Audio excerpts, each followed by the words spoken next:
Retrogrades. How to re-evangelize the de-Christianized West.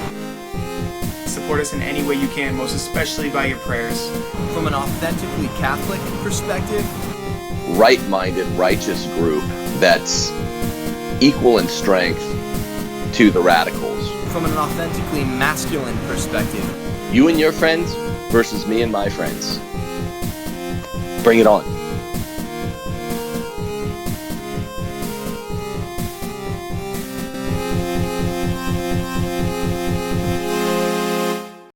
Welcome to Rules for Retrogrades with Dave, Gordon, and Chris Plants. Today's a special Coffin edition, and it's aptly named because we're going to be talking today about the recent kerfuffle between Archbishop Sheen and his naysayers, detractors who have recently kept his process of canonization from going forward. He's already beatified.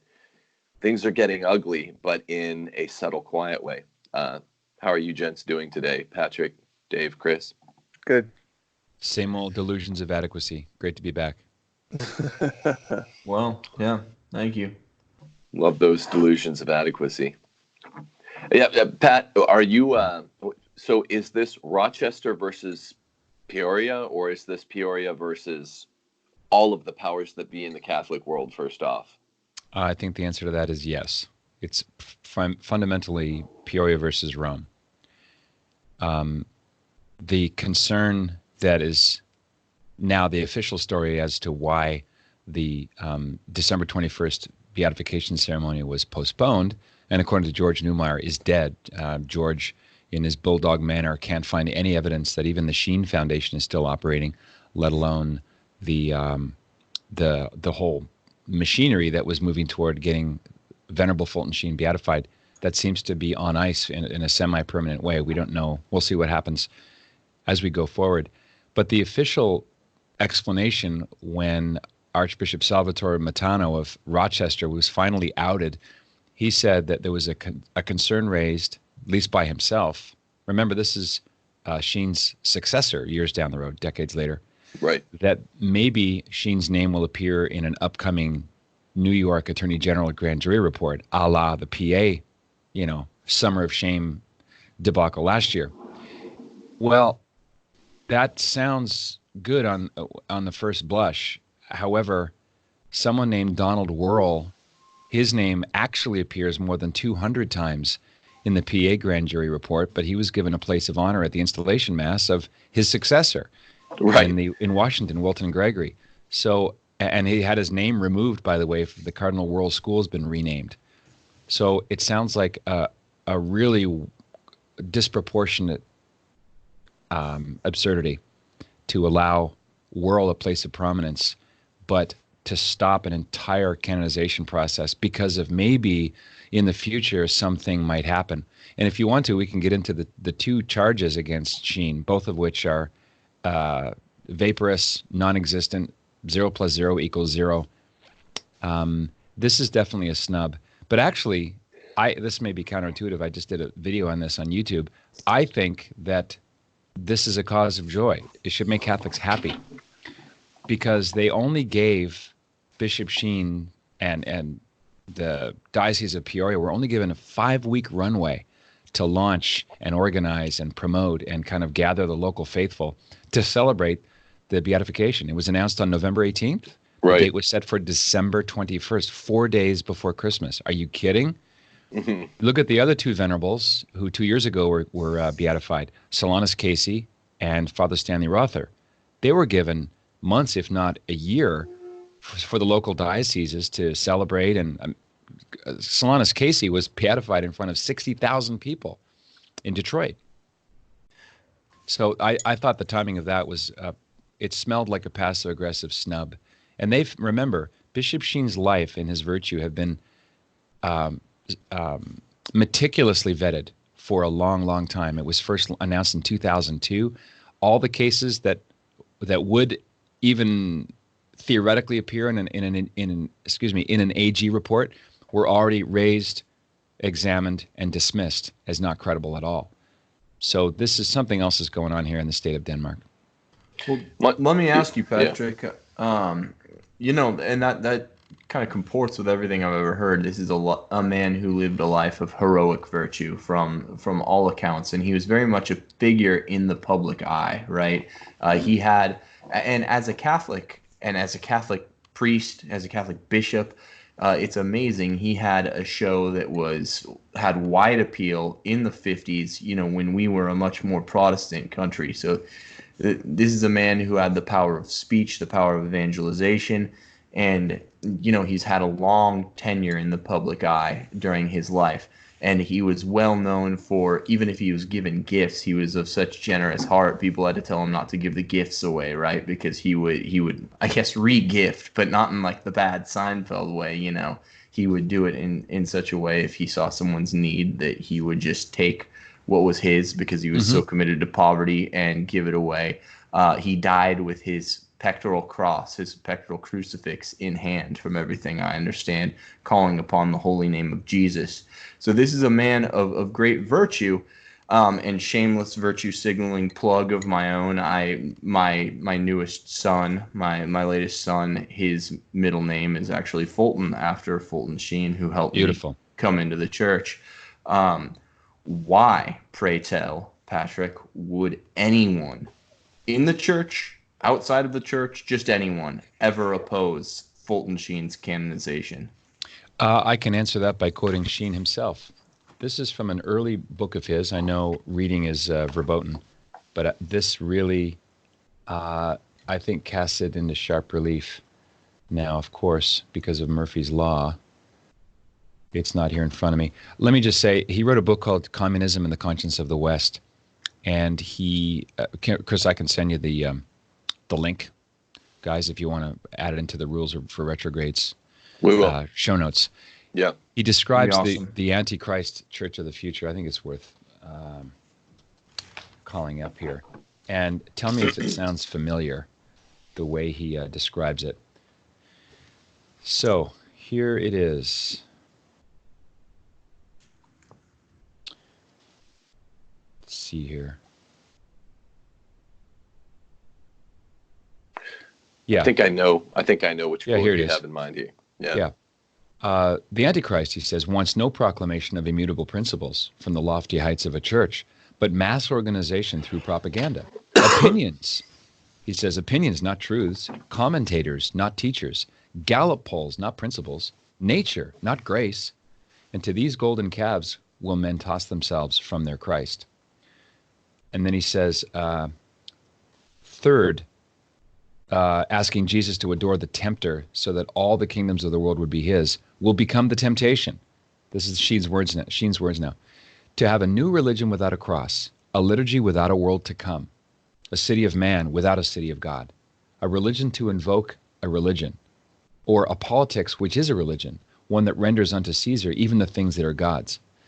So I'm not saying these are exactly prophetic of the church under Pope Francis. I am saying that it's moving in that direction. It's like the current scenario that His Excellency foresaw is a kind of remote preparation for the apostasy that Scripture clearly prophesies. And I this is all part of my red pilling. I never thought that those words would apply to a church that I'm living in. But in at least a remote way, I think they are. Bishop Sheen represents exactly the kind of prelate that is, to put it charitably, fallen out of favor with Pope Francis and the apparatchiks in the Holy See. He was traditional-minded without being an uber-trad. He's well hated by SSPXers because he called the SSPX in 1978 schismatical, warned people to stay away from them. His life was lived in... What's that? Yeah, that's before even the consecrations, which would happen 8 years later. That he called them schismatic. 10 years. It's a decade before that. Yeah, it's 88. Yes. This was in a published letter that you can look up. He wrote back to a woman in Kansas who was looking for advice.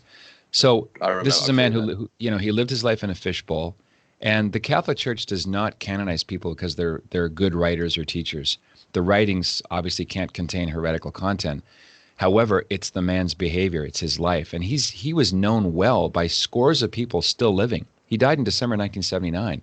It's not 1879, Right. So the Catholic Church, just to clarify, It does not canonize people for that reason. It canonized popes who are associated with the Second Vatican Council. Is that what you meant to say? Yeah, well, so far that's call that a fad or a trend. That's certainly in play.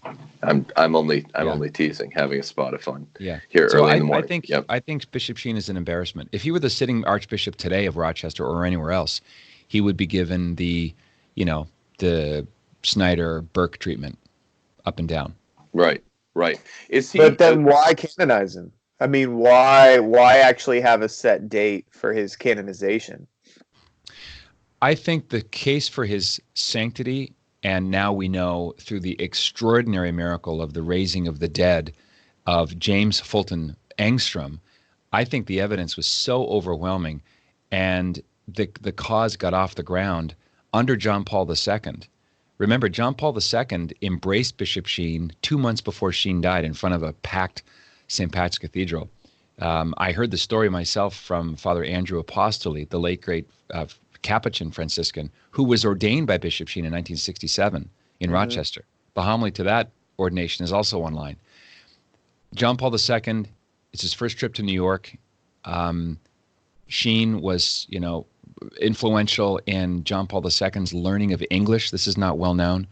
Bishop Sheen's tapes were a regular part of Cardinal Wojtyła's English training. And it's interesting to watch Bishop Sheen talk and then watch or listen to John Paul II. There's a very similar cadence in English. There's a lot of pauses. Both John Paul II and Bishop Sheen wanted the audience to let those dots connect and don't rush through. So he arrives in the altar, and there's Cardinal O'Connor, and Father Apostoli was there, and the Holy Father whispered to Cardinal O'Connor, "Where's Bishop Sheen?" And everybody expected him to be there. Well, Sheen was downstairs. He was in prayer because he didn't want to pull focus from his hero, John Paul II. So they finally induced him to go up, and he walks slowly in the sanctuary, and he goes to bend down to sort of do manly homage to John Paul II, and John Paul II stops him and brings him in for a hug, and the cathedral was flooded in tears, and he said, "You've written and spoken well of the Lord Jesus. You are a loyal son of the church." So the interest in Sheen's, his fama sanctitatis, or the fame of his sanctity, began long before Pope Francis was on the public radar. And I think it just got so far into the maw that someone goes, wait, probably aided and abetted by Archbishop Cardinal Dolan, who, remember, appealed 4 times in secular court to keep Sheen's body in New York. So I think it's a combination of bad blood and sour grapes and misplaced concern for the reputation of the church. I don't care if Sheen's name is in a grand jury report. Just think of the optics. The message of canceling the beatification says, we're so insecure about our own investigative powers that we trust Caesar more than our own skepticism, right? What? Right. Sheen is clean. By the way, do we know when this report is actually going to come out? Because they just said they're delaying it. They're not canceling it, right? Or did they give us a date? Or are they like, yeah, this report's going to come out. We're going to wait and see what it says, and then we're going to go on with or did they cancel it full stop? It's full stopped. There's no evidence that the canonization procedure is in place at all. It's quasi-permanently on ice. But the devotion of the faithful to Fulton Sheen, it's at fever pitch right now. There are a lot of people out there kind of waiting with bated breath to see what happens. Is this a tenable position? Do you think they're going to be able to hold the line if there is some kind of a vendetta? Oh, I think so. I think this is one of my Coffin Nation members, Margot, says it's the Sheen cause pause. The Sheen cause pause has been happening over and over again for about 10 years. So this is all kind of part of a trend of the brakes suddenly been put on a procedure that should go smoothly. Lots to be said about that, David. One of them is the fast tracking that happened, sadly, under John Paul II, where they're trying to rush candidates to be raised to the altars. I think that was a mistake. Casting aside the role of the devil's advocate, I think, is a prudential error for good reasons. This is why the phrase exists. The Catholic Church traditionally is the most skeptical organization on earth when it comes to claims of miracles. But I think the devotion to Bishop Sheen is going to spread. And even if his name appears in an AG report, which I really don't think it will, that's only going to cast more light, more scrutiny, and millions more are going to learn about this incredible man's teaching, life witness, and legacy. So, there's an up in the grace of God. There's a fall upward, and I think that's already going on. Pat, according to Monsignor James Cruz of the Peoria Archdiocese, he said that months and months and months ago, the Rochester Diocese has already reported the allegation, the ridiculous thing that was stuck in the report as against Archbishop Sheen. It was already reported to the Peoria Diocese and the Vatican, both of which cleared Sheen after lengthy and separate investigations. Cruz told the Journal Star, the paper that looked into this, that Sheen, quote, in no way acted inappropriately, and now the claims are being drudged back up. He says it's been vetted 6 ways from Sunday. How is this managed to crop back up? I don't understand from the reportage how this is not just a pin that's set up to be knocked down. Yeah, it's the whole thing's an embarrassment. The screeching halt of this ceremony weeks beforehand. It's bad for the church. It's obviously bad for his cause since it's now quasi dead.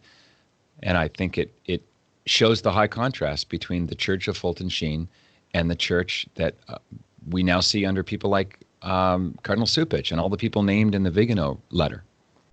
It's definitely a clash, and with the kiboshing of the beatification, you can see that how different it is, where the lines are, and so Bishop Sheen becomes a kind of a litmus test. Like if I say the word Pachamama, the next thing you say tells me a lot about you, right? Yeah, that's right. Lovely fertility goddess. Is that what I'm supposed to say next? Or? It's Our Lady of the Amazonia region. Right. Yeah. Just ask Amazonia area Catholics what they think of all this German-zonian condescension toward natives. It's just astounding. And who paid for their airfare again? But now we're getting far afield. Pam Forget and the airfare. Yeah. My wife's father speaks Quechua, the Incan language. So this is white European males using indigenous people as chess pieces for another agenda. I think the popular appeal of Bishop Sheen is going to grow and spread because of this halting, and I think there's going to be a lot of regrets on the part of the Diocese of Rochester for doing this, because imagine if Sheen's name doesn't appear. Are they going to go, oh, we're good. Let's go with March 25th, right? What? It's just like Keystone Cop's show now. Right. And by every account, he is perfectly clean. He's not linked to any of the sex abuse scandals in the church. What is it that they're afraid of? What are they worried about is going to pop out? Well, there are two cases. There are two allegations. So let's talk about them frankly. One of them is, and they both involve ex-priests. One is Richard Gula, or Gooley. He's Wheeling Diocese, right? Originally from Wheeling, Charleston, West Virginia, right. And he has since been laicized. And the charge was that Bishop Sheen, knowing that he was a danger to children, placed him in a parish. Well, Gooley himself, when interviewed, said, Sheen didn't place me there. It was his successor, Hogan. So when the perpetrator of the crimes is saying it wasn't him, you should probably pay attention, because that's a really important piece of evidence. That was investigated and dismissed. The second one is from another ex-priest named Robert Hoatzon, Hoatson.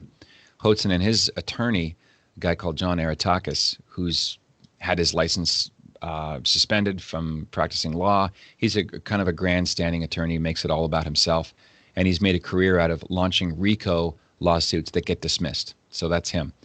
Multiple warnings and complaints from judges about his behavior.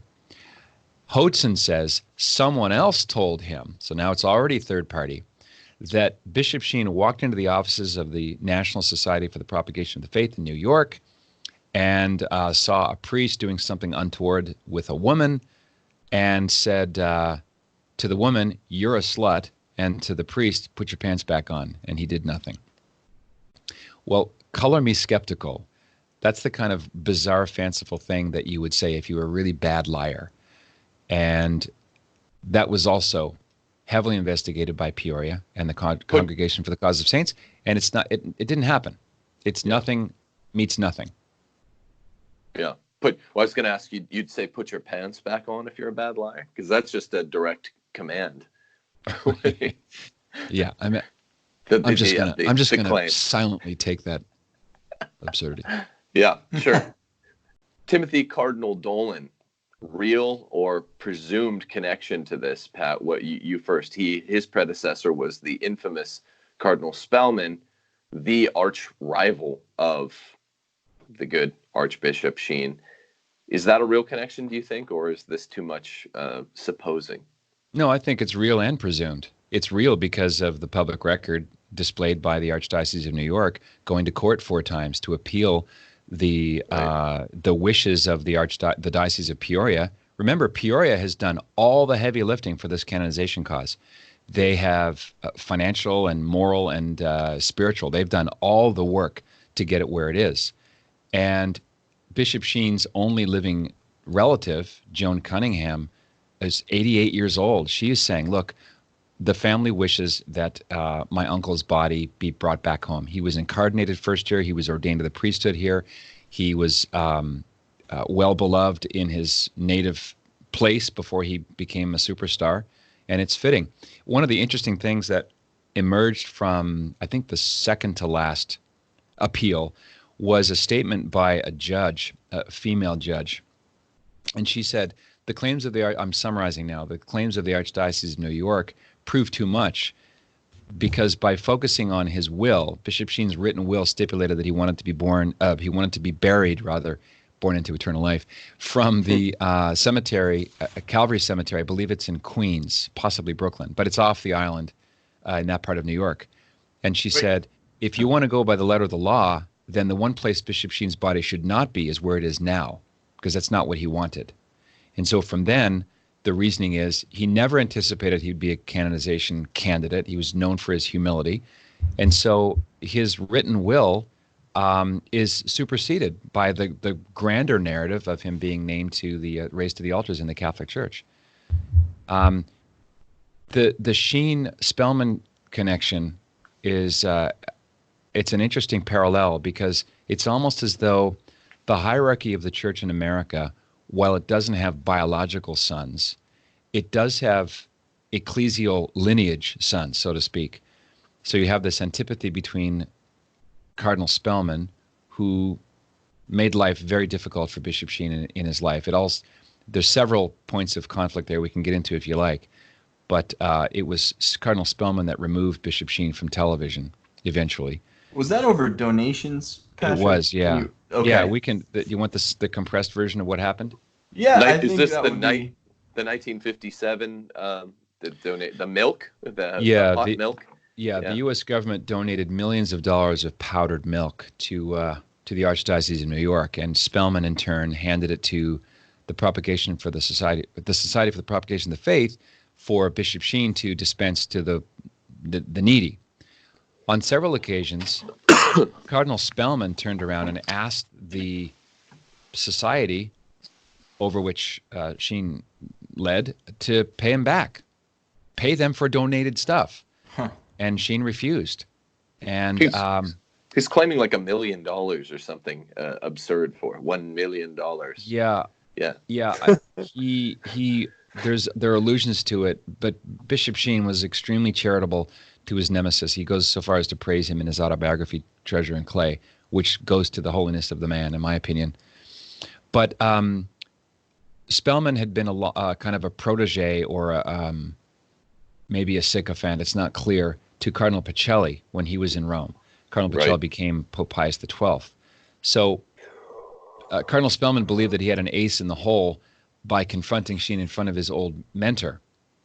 So they flew to Rome, and they both, applied their case to the Holy Father, and on the spot he sided with Sheen, and Spellman's lie was exposed, and that was it.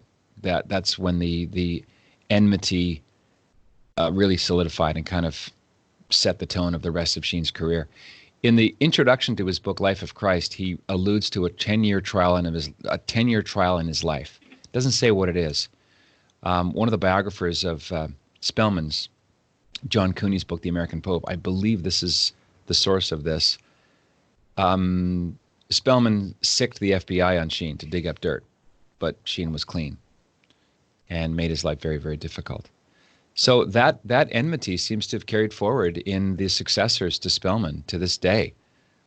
And do you think that's the impetus for the tension there with the seeming tension with Cardinal Dolan? I think there's another layer to that, David, and that is since 1965, as the church recalibrated her relationship to the world, Catholics began to recalibrate their relationship to the church. And I think new winds were blowing, and the spirit of Vatican II kind of crept in. And Bishop Sheen reminds me of the ecclesial equivalent of Frank Capra. Capra was the dominating director in Hollywood until after World War II. And when The Best Years of Our Lives, which is a kind of a dark, cynical movie about soldiers returning from the war, when that movie cleared the decks and took all the Oscars that ordinarily would have went to It's a Wonderful Life, that was a big shift, and Capra never quite recovered. So Sheen, like Capra, were seen as kind of living dinosaurs, kind of fallen out of favor. You look at Sheen's, Episcopal regalia, it's a little bit dated, very forthrightly Catholic. Right. If a seminarian were to write the way Bishop Sheen writes, he would never be accepted for ordination. He would be written off as a crazy trad, So I think that's another layer of what's going on here. Right, and yeah, just to second that, Bishop Sheen wrote and spoke with such authority. You had even mentioned the way he paused earlier in his cadence. In those pauses were all pregnant, and they were designed to let the listener think and kind of imbibe the spirit and the gist of his words, and to draw connections. And same with his writing. I'm not through the Life of Christ, but I've read some of it and some of Three to Get Married, and I believe that's his treatise on the sacrament of matrimony. Yeah, and it is it's a good book. Yeah, he writes and speaks in such a profound and authentic and authoritative way. So I just wanted to. Yeah. Are you saying that his credibility has been thrown into question because he impregnated his pauses? Have we considered that? Yes, that you understand perfectly, Tim. Thank you. Okay, that's what that's what I'm hearing there, because that could get one in trouble. He's a baby daddy to pauses. No. Right. I always recommend for people who've never read anything by Sheen but have only seen him on TV is to start with his last book, Treasure in Clay, which was published posthumously. That is one of those, if you had one book on a desert island apart from the Bible, what would it be? My pick would be Treasure in Clay. And in that book, you learn so many mystery boxes are opened up and the contents, placed before us. And one of them is the credit that he gives to G.K. Chesterton for his prose writing. They were friends. They met when he used to teach in England, and he would say Mass in Soho in London. And Sheen went to, when he was Monsignor Fulton Sheen in 1936, sailed to England to be at Chesterton's funeral. And he credits Chesterton for his kind of love of paradox. And there is a kind of an Chestertonian echo in the way Bishop Sheen wrote. I believe it's the Thomas Reeves biography, America's Bishop, another great, it's sort of the authoritative biography of Bishop Sheen. Mr. Reeves relates that Hollywood actors were known to slip in the back of St. Pat's Cathedral when Sheen was preaching, just to soak in his oratorical prowess. And that's, as you say, Tim, the slow taking your time, not rushing to the finish line. I call his voice trumpet muted with silk, just a divinely crafted tool to bring the love and truth of Jesus Christ to others. And remember, you make a good point, Dave. This is a mostly Protestant America. Protestants and Jews loved Bishop Sheen. He just had this way of connecting things you ordinarily wouldn't see a tie-in, whether it's literature, pop culture, politics, history, philosophy. It's all there. And isn't it true that Sheen's books read like they were written last Tuesday for our time? There's a sort of a timeless quality to them. That's right. Yeah. Sheen would regularly tell a story about a young Pope Pius XI, when he was just a bishop, about a story that allegedly took place on May 13th in 1917, and he connects it back to Fatima. He says that a communist had slipped into the place where young Pius XI was staying, and had threatened, had extended a gun and was threatening to kill young Pius XI. And Pius XI, he dropped the gun. Pius XI picked up the gun and handed it back to him and said, go ahead and shoot if you want. The guy fled. He was wearing his pectoral cross. And for one of the shows on Life is Worth Living, I guess this was Spicelli, right? Had lent him the cross, and he was saying, I'm wearing this cross right now. I've never been able to cross-reference that story, no pun intended. And, do you know anything about this? Do you? I have a book, the biography somewhere right here. Is this the cross that Pius XII gave Sheen? Yeah. Was it Pius XII? Yeah, Pius XII. I think I said 11. Yeah. He was shot at. It was an encounter with a Nazi. Yeah, that's in the Reeves book, I believe. And it's also in Treasure and Clay, that anecdote. He says it's a communist, though. In the he said, I knew about this. It's a communist It's a communist, I think, in Austria, isn't it? Or I think it's a separate event. That's what I've never been able to. Yeah. There's a lot of, and I'm not saying I disbelieve it. I've looked several times because of its connection to Fatima. That some of this is I don't know if it's Sheen legendarium, except of course he's a very reputable source. So anything he said in his show, I always took at face value. It's not legendarium because it's his words. It's not about him. Also, there's the famous, I don't know if you want to say anything about this, the reversion of American communist Bella Dodd is often attributed to good Archbishop Sheen himself. Would you know anything about that, Patrick? Before you go in, I got to get going, so I'm going to let you guys go ahead and finish. I got to get to work, but enjoy. Coffin, it was good seeing you. Yeah, you too, Mr. Plants. See you guys. See you, Chris. Bless you. See you. Take care. Peace. So I can just leave whenever I want because I'm out of here too. No. we run yes, a tight ship over here. I'm just reading Bella Dodd's book, School of Darkness, and Bella Dodd has told her story. She was born and raised a Catholic in Italy, came to New York, became a radical communist at Columbia, was hit by a streetcar, had a badly mangled foot, walked with a limp her whole life. And she says that she was responsible for and witnessed over 1,000 infiltrations into the church. That part of her story is kind of shrouded in mystery and has been taken over by conspiracy theorists, I think. There's not a lot of hard data on, first of all, who these people were, and she doesn't really mention it in her autobiography. But Sheen drew people like Louis Boudin's, who was a communist daily newspaper guy. He was an expert in Russian history and could recite the Soviet Constitution from memory. So he knew communism cold. Communism on paper and communism in the real world. And so communists were fascinated by him because people like Bella Dodd and Louis Boudin's knew that this guy has our number and there's a way out of this. And communism is an aping of Catholicism. It has all the hallmarks of a world religion, but without the Christ part, without divine, grace. So certainly Bella Dodd. I thought you were going to ask me about the prophecy Sheen made in 1954 about Stalin. Excuse me, early February 1953. Have you heard of this? No, I have not. No. Yeah, Bishop Sheen in February 1953, in one of his episodes of Life is Worth Living, did an impromptu dramatic reading from Shakespeare's Julius Caesar, and he substituted the names of Brutus and Mark Antony and Caesar with Stalin and Beria, Malenkov, and Vyshinsky. And he says, let me get the exact quote, Stalin must one day meet his judgment. 3 days later, Stalin had a stroke and died.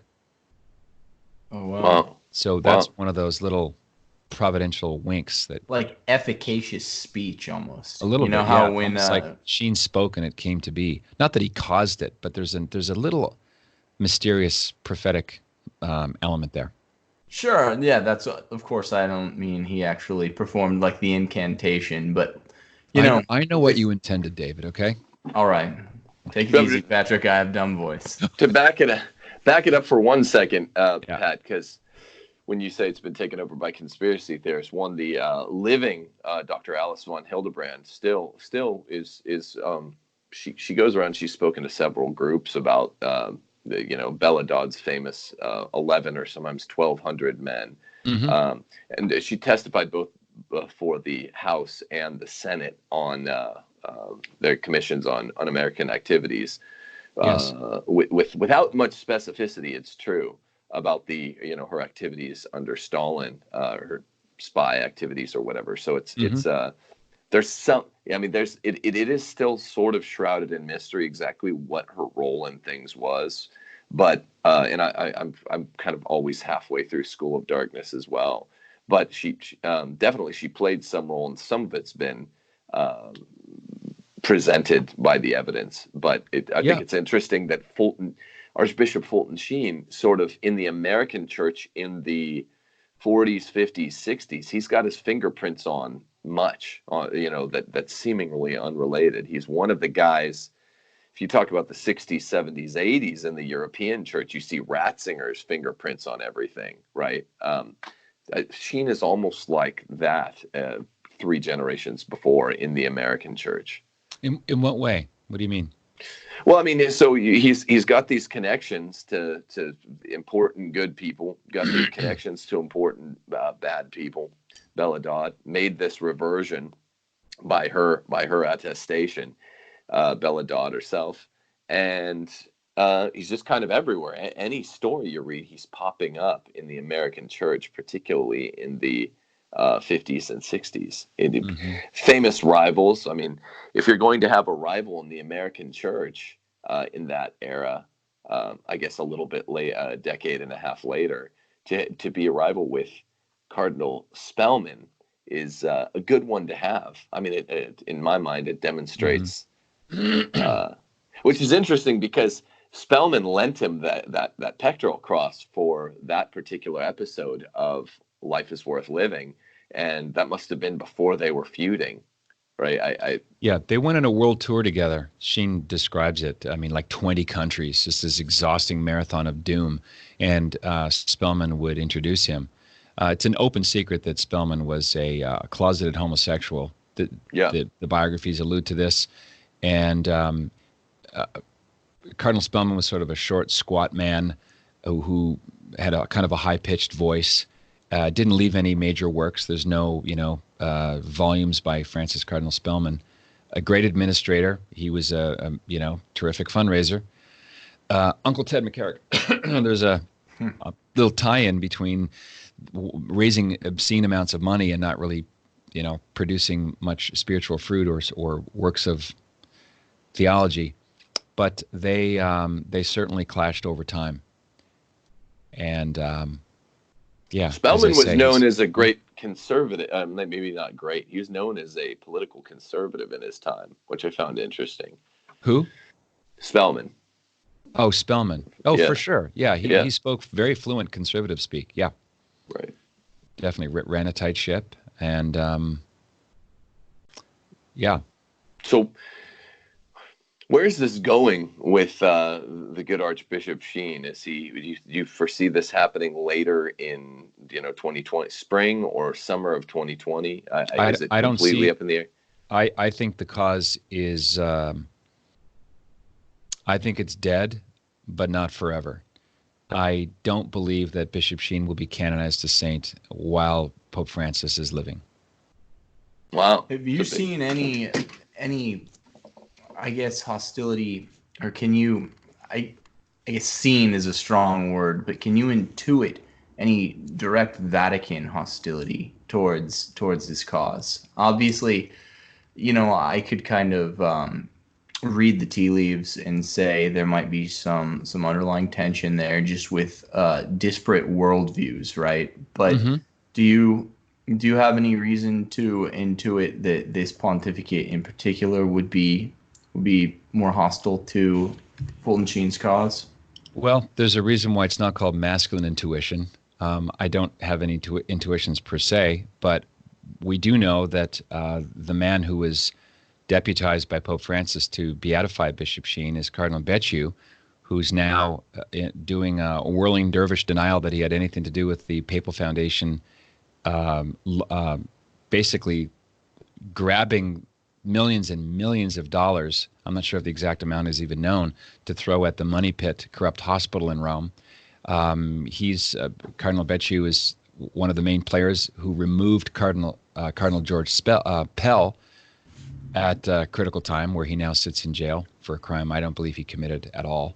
So he's definitely a Francis man. After 7 years of Pope Francis, all the hirings and firings have made clear what the agenda is. And I think Bishop Sheen sticks out like a sore thumb as far as worldview goes.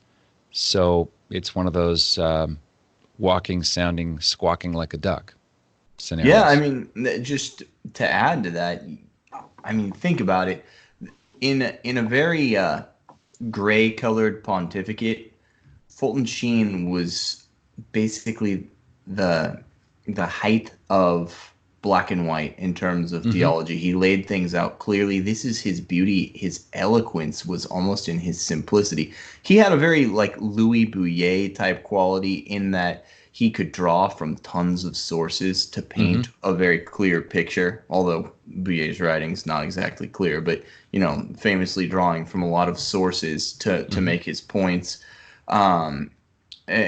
Yeah, Fulton Sheen had that, but he was very black and white.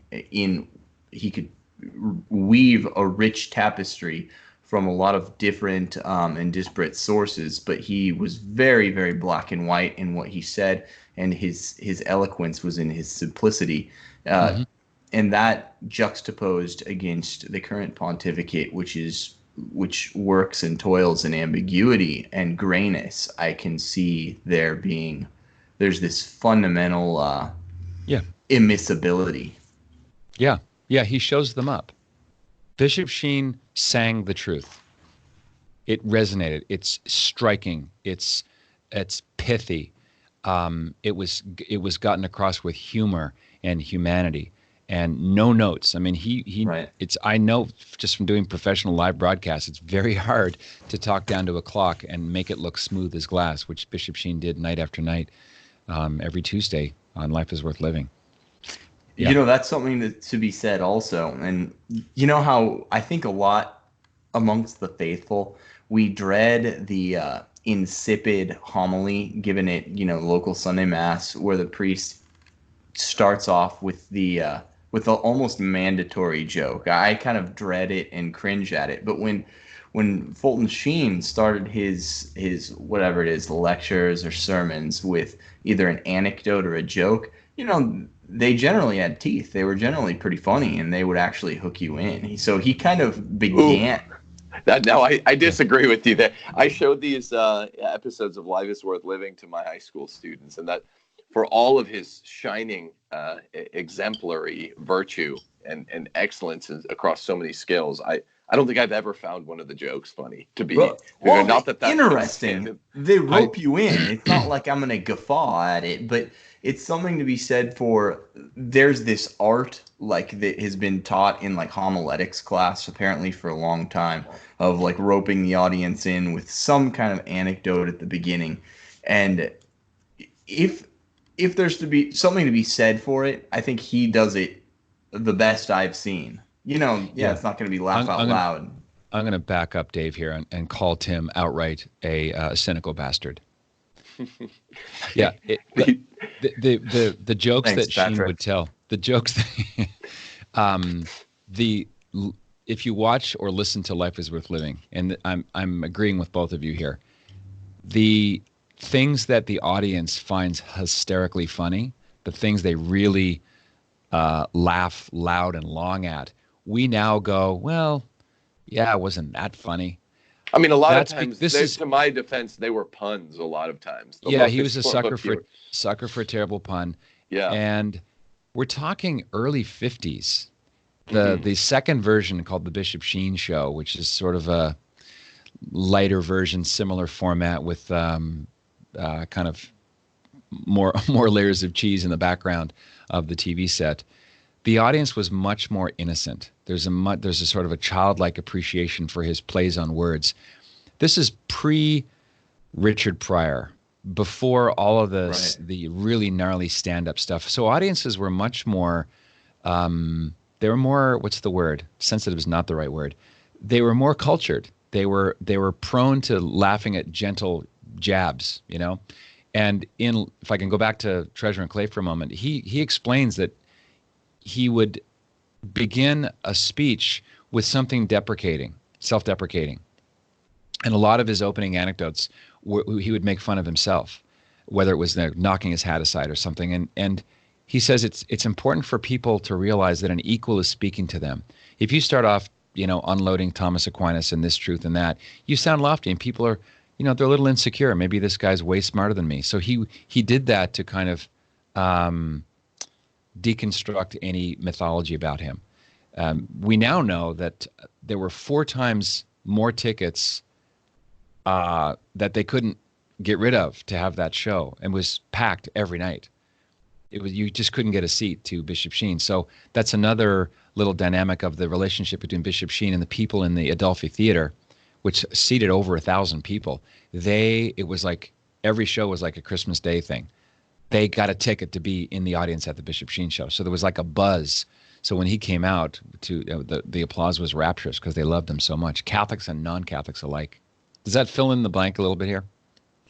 A little bit, yeah. I think it was. We were talking about the humor. It was a different era. That's definitely the case. There was a more quixotic, sweetness, I suppose, to what people laughed at. I can tell by watching TV from here.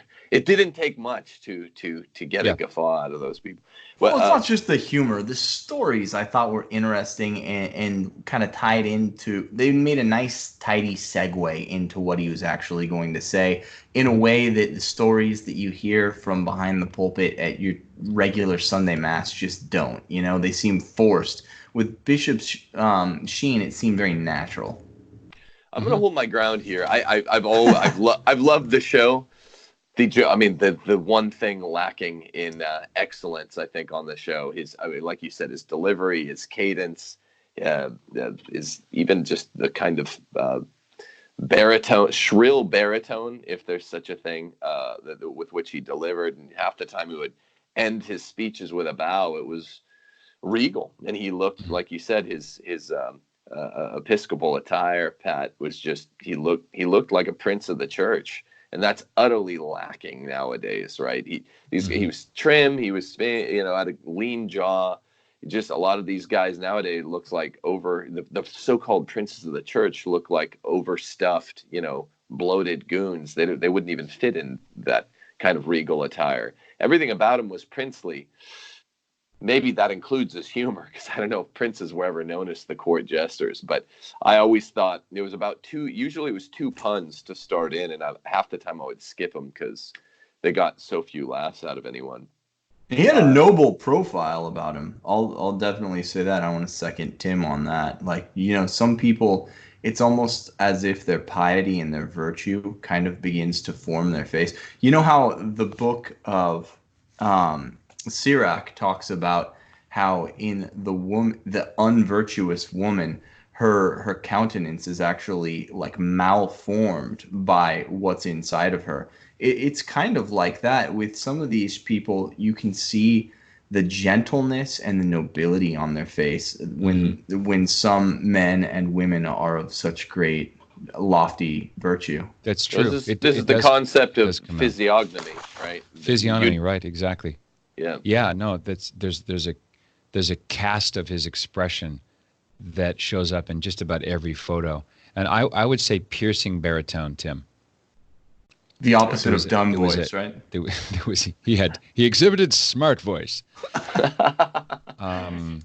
Speaking of shows that are so packed and stuffed into the time slot that people are waiting at the doors to get in, Coffin Nation is opening up its doors, or has opened them up for about the last 5 or 6 days, right? Is this a permanent thing now, Pat? They're permanent. Yeah, it's a permanent thing. We slightly adjusted our model from a door open, door close to a door open, door open model. Because I really want to focus on giving my members the wow factor and stripping out any fluff or filler. Nice segue, by the way, just the way we rehearsed.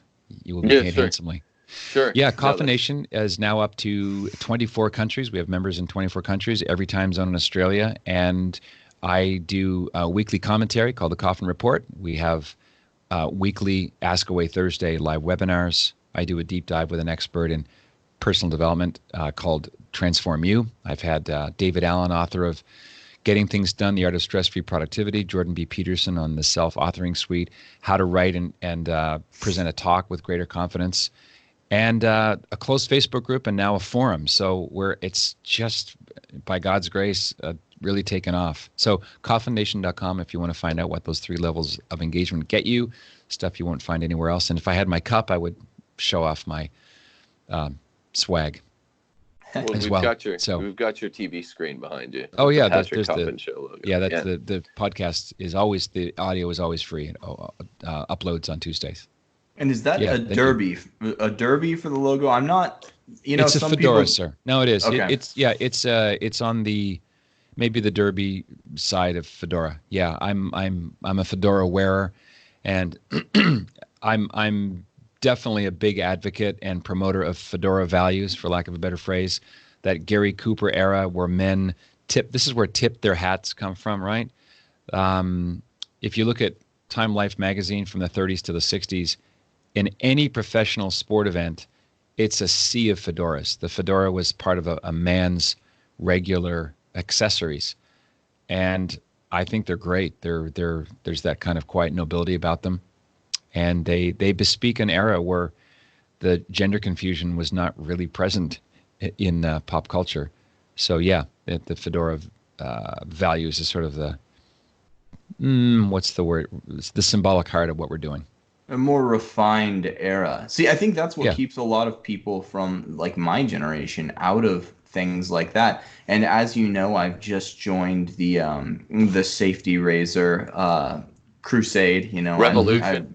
It was time to go away from Gillette after they sold out manliness and sold out their people. But I was DMing you on Twitter about what blades are best for the safety razor. But a lot of what keeps young men out of some of these great and salutary customs is it's intimidating, especially with hats, with even some types of shoes, with some types of tie knots and whatnot. Mm-hmm. There's a lot to know, and there's a lot of faux pas that you can make. And as like a novice, it's like, well, am I wearing the wrong type of hat? What's this saying about, my etiquette or lack thereof? So. Yep.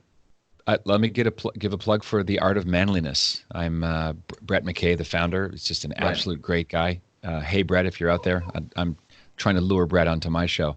Artofmanliness.com is it's just the go-to place. He's got a bazillion podcast listeners and all that stuff. There are 4 different ways to tie a tie, how to tie a bow tie. In fact, I got the idea. I want to credit Brett. He wrote a blog post several years ago called "How to Shave Like Your Grandpa," and that's what inspired me to switch to the traditional wet shave, and not the straight razor, but the safety blade way of doing it. I'll never go back. If you go to my YouTube I wrote a similar blog post called "How to Shave Your Grandpa." Is that? But they're that was geriatric. That was a geriatric care teaching DVD. I think it was. Yeah, Grandpa no longer talks to Tim. Because in a stunning reversal, he doesn't want to talk to him. No, I have a tutorial on my YouTube channel on shaving like that. No, so I watched your tutorial. It was actually quite helpful because I switched to the safety razor. I joined the revolution a few months before Dave, and Well, the looks of I things took you your should watch tutelary. again. Sorry, go ahead. It was just a barb. Yeah. I I'll shave it off. And they have a book too, or The Art of Manliness. Yep. I believe they published a book which I read and then I passed on to a friend of mine who wasn't manly enough for my taste. I like you, Bob, but personally, I prefer a stronger man. I prefer a stronger iteration of you. Read this. But Bishop Sheen would shave twice. I think this is also in Treasure and Clay. If he had some kind of gala or event or some pastoral thing, visiting someone in the hospital in the evening, at supper time, he would likely shave again. And his answer was, "Are we not ambassadors for Christ?" So he really wanted to present his cleaned up self at all times, which I think is beautiful. And in that, he was decidedly non-flouncy. Boy, that was awkward. Yes. Did you? I didn't know if you were going. That's not a word. That's in my lexicon. That's a word Patrick. that was sadly and regrettably used by Elizabeth Scalia on Twitter, describing. He says some people say he was flouncy, and she got, royal pushback, and eventually had to apologize. Yeah, some people nowadays, where the love that dare not speak its name has become the love that can't shut up about itself. Everything is seen through this LGBT lens. So when you have a cultured man who is manicured, so to speak, and had that princely bearing, people go, I don't know. Right. Oh, sure. It's just the death of the friendship of men, too. Men can't be close, loving, intimate friends. Oh, they must be gay. True. That's true. It's gross. And you hear this about even, any notable public figure. There's always some dingbat out there that he was gay, obviously. You hear that about Shakespeare. Just any notable public figure from bygone eras, there's some conspiracy theorist out there saying that they were likely homosexual. Yeah, well, including Jesus, according to the painting Father James Martin proudly displayed. The denim collection, where Jesus is in a pair of dungarees and every other one of those. Yeah. Did you just use the phrase dungarees? Yeah. Yeah. Well, dungarees. I'm trying to match your flouncy. Speaking of Elizabeth Scalia. Wow, that's such a great granddad word, dungarees. So flouncy, just for the record, basically means homosexual. Yeah, light in the loafers. I guess so. I'm just thinking of the Catcher in the Rye phrase for that Holden's always throwing around. It's flit, right, Tim? Well, yeah, that's a thing. That's a noun. Flouncy is an adjective, but flitty is the adjective. Flitoid. Sure. Yeah. Flitesque. Flitesque. Yeah. There you go. Beat me. Elizabeth Scalia. She that Flitian, TIAN. You're going the soft ending. Elizabeth Scalia really to bring it, I guess, around and conclude on the Sheen cause. Mm-hmm. Man, she got what she deserved, which was the dreaded ratio. I mean, as strange, as idiosyncratic as her positions are, she can be tough to tie down. I think she likes to be evasive in terms of demonstrating a committed worldview. I think that's an odd hill to die on, and she seemed I guess unwilling to die on it because she backed off, but shameful, for shame. Well, I think she probably had a talking to by her boss, Bishop Barron, because remember, Bishop Barron seems to have consciously, or the people who promote him are selling him pretty strong nowadays as the latter-day Bishop Sheen. He was going to lead a holy hour the night before the beatification, and now that he's hired Elizabeth Scalia and John Allen from Crotch. I mean, Crux now. Yeah. This is where Word on Fire donations are. This is what's being supported, unfortunately. It's a shame. Yeah. Yeah. Yeah. Crux is really just, I think, openly a kind of water carrier for this pontificate, and it's a shameful direction to carry it. If the good Bishop Barron really wants to be the rightful ideological ecclesial, next in line to such a lofty name as Archbishop Sheen. I think he's taken it the wrong direction. But yeah, she probably was asked to back off on that. Either that, or she just values her reputation a little bit, because it was a strange position, and I don't think I saw one affirmative comment there in the follow up to it. Yeah, it's a snapshot. Crux is just a National Catholic reporter with more fresh holy water. Right.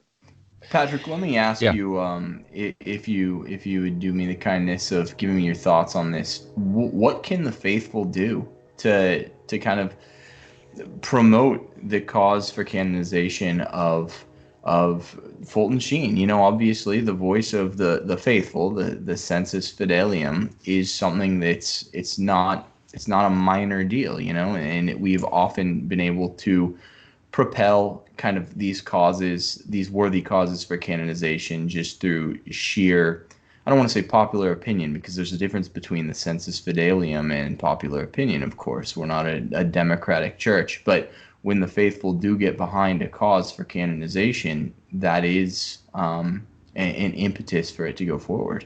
What can we do? Yeah, I think it's another upward fall, and this is the great silver lining in the dark cloud, and that is a lot more people in this world are going to know about Bishop Sheen because of this controversy. The devil always goes one step too far. There's always a tipping of the hat, and part of the apple cart gets exposed, right? And you can see the man behind the curtain. What I think the average layperson can do is read more Sheen, fall in love with this man, because he's one big pointer to our Lord and Savior Jesus Christ and the church that he founded. He is a media prophet for our time. His writing, while in the early and second half of the 20th century, is still very relevant to the things we're dealing with now inside the church and out. And the more people just get exposed to this great man, the more they'll realize that this halting of the beatification process was a prudential mistake. And I don't think it's going to be corrected under Pope Francis. I really don't. I could be wrong about this, but the fact that the attitude from Rome was, let's give this great man who has a stunning miracle verified by the medical board as unanimously miraculous, 5 weeks window, runway. That's a middle finger to the church in this country. And I think the fama sanctitatis, the fame of his sanctity, is going to spread as a result. I really do. And I know the people in Peoria, they're going full bore, except for the beatification ceremony. Everything else is going forward. There are talks locally devoted to Bishop Sheen. If you want to look up Peter Howard, who did his doctoral dissertation on the thought of Bishop Sheen. You've got the biography by Thomas Reeves. You've got his own autobiography, Treasure and Clay. He wrote 60+ books. And I think the media spotlight on what happened is going to backfire to God's glory, and I think to the spread of devotion to this great man of God. That's my compressed version. Excellent. Well, we certainly hope you're right. And, everyone, please check out the Patrick Coffin Show and Coffin Nation, especially Coffin Nation, as its doors are now they're permanently open. You got porous borders over there on Coffin Nation. But so there's a path to legal citizenship inside Coffin Nation. So CoffinNation.com. Love to have more and more people mostly enjoy each other. Do you give amnesty for the ones that sneak in illegally?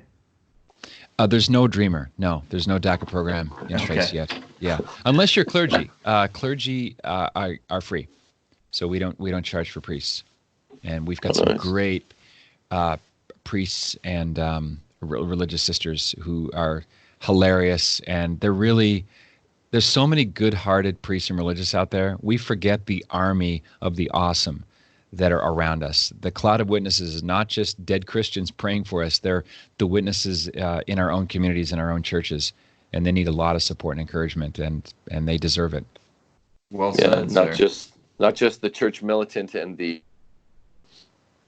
but the church suffering. Ironically, the joyful ones are the those among us, the church suffering. Church. We're militant. Church suffering. We're militant. Yeah, that's it. Never mind. It's a completely worthless statement. Rhesus et bellum. Rhesus, what is it? Rhesus et bellum. Rhesus bellum. Laughter and war. Rhesus bellum. Rhesus yeah, bellum. there's et and there's est. Yeah, there's laughter and war. I think that was Milo Yiannopoulos used the et, and there's Rhesus bellum est. Laughter is war. Well, de gustibus non disputantum. Also, I have a T-shirt that says Ilius me penitentiae dux, which is a line from Maxwell Smart. Sorry about that, Chief. I'm just going to sit here and I just embrace the awkward. Yeah. Yeah, we'll close on that note. Sorry about that. Right. Anyway, so now we have the church militant and the church suffering, the church triumphant, and the church frozen. Frozen? Yeah. You froze again, brother Tim. Did I? Yeah. The church Sub-Zero. You're going to be church suffering through one more freeze. All right. Well, you guys, am I unfrozen now? Yeah, you're unfrozen there, Olaf. Go ahead. Hefe. Well, everyone thanks for tuning in. Everyone hit like, hit subscribe. Please share with your friends. Follow us on Twitter and check out our Patreon accounts if you are so inclined. Also, everyone go over to the Coffin Nation, whose doors are now wide open with anchor babies allowed. Very good. And fedoras for all. Yeah, fedoras for all. And fedoras for all. Thank you for being on today with us, Patrick. I appreciate it. Thanks, Always Dave and great Tim. to talk to you. Keep up the great work. Always. And, I appreciate it. And let's do it again. Sounds good. Thanks a lot. Everyone have a good one. Happy Peace. Advent. Likewise.